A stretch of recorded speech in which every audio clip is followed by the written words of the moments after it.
नमस्कार श्रोते हो, रेडिओ जयंतच्या आनंदी कट्ट्यावर मी अनुराधा आपणा सर्वांचं मनपूर्वक स्वागत करते. श्रोते हो, आजच्या आनंदी कट्ट्यावरून ज्योती मयेकर यांनी मांडलेला विचार त्यांच्याच शब्दातून तुमच्यापर्यंत पोचवते. स्वतःशी खोटं बोलणं थांबवायला हवं. सत्यातच आपली खरी शक्ती आहे. आपण जगाला फसवतो, परिस्थितीला दोष देतो, पण सर्वात जास्त फसवतो ते स्वतःलाच. मी ठीक आहे, माझ्याकडून काही चूक झाली नाही, वेळच खराब आहे.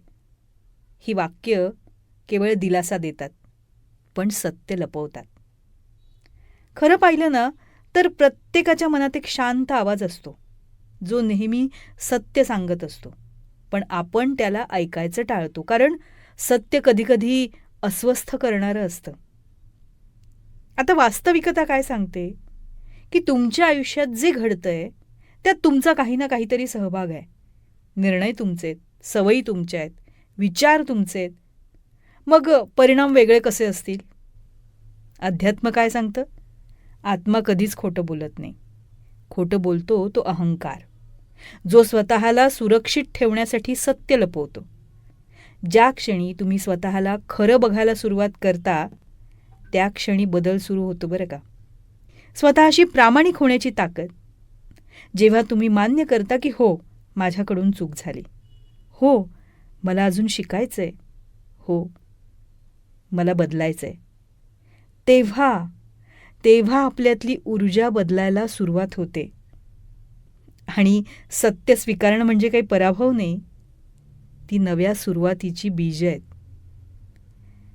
मग आज स्वतःला एक प्रश्न विचारा, मी कोणत्या बाबतीत स्वतःलाच खोटं सांगते किंवा सांगतोय?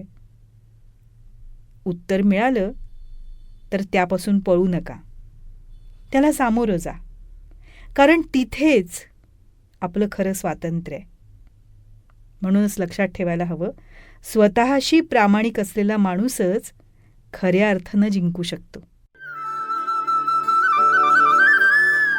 हा होता आनंदी कट्ट्यावरचा आजचा सुंदर विचार. तुम्हाला तो कसा वाटला याविषयीची तुमची कमेंट बॉक्समध्ये नक्की लिहा.